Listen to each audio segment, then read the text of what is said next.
The bloody battles of kings and queens. What's up, guys? Today, we'll take a look at some bloody battles where kings went head to head. But before we get into it, as always, don't forget to subscribe for more such amazing videos. And with that being said, let's jump right into it. Number 10. The Battle of Caransebe's. For the first battle of our list, we go back in time to October 17, 1526, where King Louis II of Hungary was fighting against his cousin, Ferdinand and the first of the Habsburg dynasty. Now, the reason for this battle is due to both cousins having a claim to the throne of Hungary. Louis, who was only 24 years old when he died, had succeeded his father, King Vladislaus II, after he had abdicated the throne. However, Ferdinand also claimed the throne for himself, as the Habsburgs had previously ruled Hungary for a long time. After Ferdinand refused to acknowledge Louis's claim to the throne and assembled an army to invade Hungary, Louis reached out to his ally, the Ottoman Empire, for assistance. As the Ottomans were eager to expand their territory in Europe, they accepted his request and sent an army of 30,000 men led by a man named Sultan Solomon the Magnificent. Despite the massive size of the Ottoman army, the Hungarian army led by Louis was able to defeat them near the town of Caransebe's. However, the victory was short-lived, as Louis was killed in action during the battle. His head was chopped off and sent to Vienna as a warning to any potential Habsburg claimant. In the end, Ferdinand won the war and took the crown of Hungary. 9. The Battle of the Golden Ears. Next up, we travel to Scotland in the year 1297, where King Edward I of England faced off against King Andrew II of Scotland in the Battle of the Golden Ears. Edward wanted to conquer Scotland and add it to his empire, while Andrew wanted to protect his kingdom from the English invasion. Now, the English army was much larger than the Scottish army, but the Scots knew the terrain of the battlefield very well. They used this to their advantage and launched a surprise attack on the English, which caught them off guard. During the battle, King Andrew's son, Prince Alexander, was killed by an arrow that struck him in the neck. When King Andrew heard about his son's death, he became enraged and charged into battle, slaying many English soldiers. He ended up killing the English commander, Edmund Custis, and forced the rest of the English army to retreat. Although the English lost the battle, they would come back and defeat the Scots a few years later. Number 8. The Battle of Hastings. This one you probably know about. On October 14, 1066, the English King Harold Godwinson faced off against William the Conqueror of Normandy in the famous Battle of Hastings. The French Duke William had a claim to the English throne and assembled an army to invade England and claim it for himself. Harold, who was crowned king only 3 weeks before the battle, gathered his forces to defend England from the Norman invasion. The battle was intense and lasted 4 hours. The English fought bravely and inflicted heavy casualties on the Normans. However, in the end, King Harold was killed and the Normans won the battle.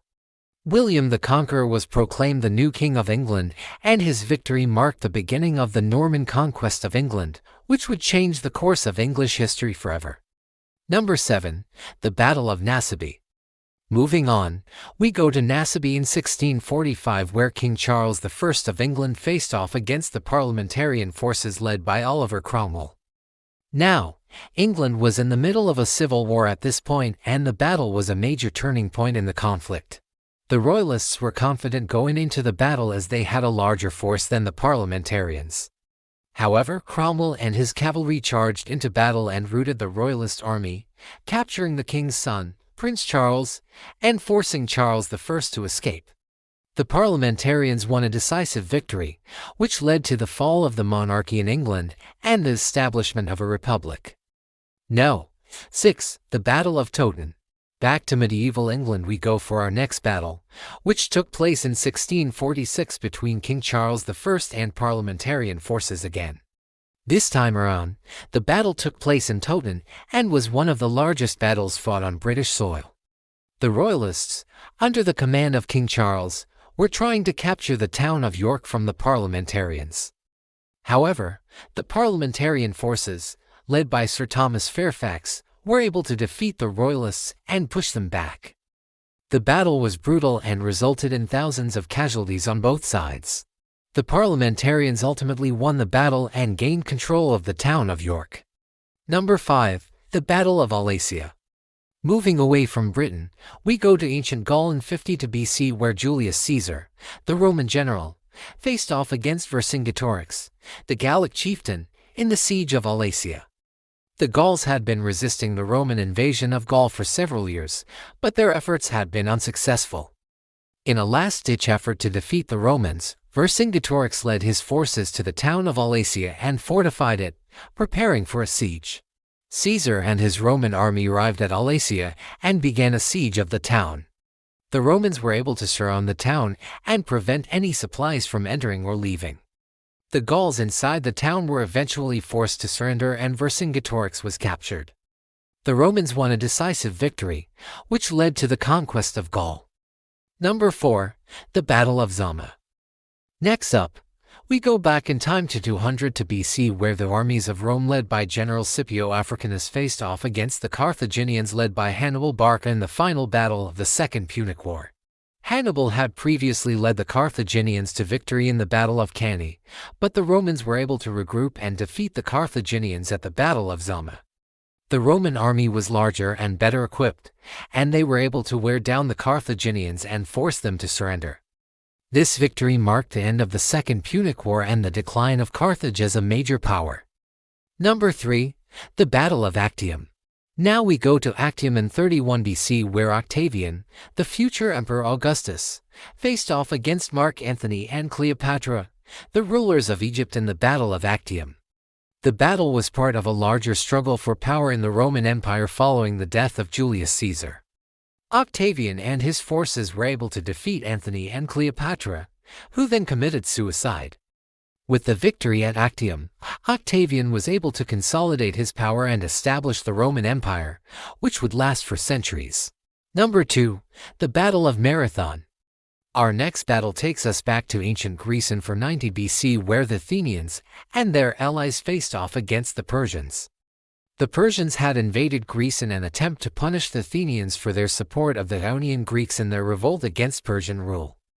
The Athenian army, led by Midianus, was outnumbered but still managed to defeat the Persians at the Battle of Marathon. The Greek victory was a major turning point in history as it marked the first time that a Persian invasion of Greece had been repelled. The Battle of Marathon is considered to be one of the most important battles in ancient history and is a testament to the courage and determination of the Athenian army. Number 1. The Battle of Kurukshetra. Last but certainly not least, we go to ancient India for the epic Battle of Kurukshetra, which is said to have taken place around the year 3000 BC.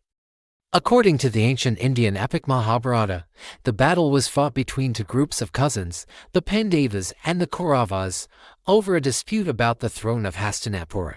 The battle is said to have lasted for 18 days and involved thousands of warriors and chariots. The Kauravas were ultimately defeated, and their leader, Duryodhana, was killed.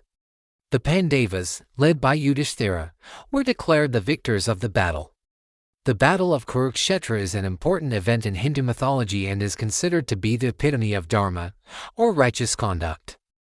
It is a story about duty, sacrifice, and the struggle between good and evil. So there you have it, guys, 10 of the bloodiest battles where kings went head-to-head.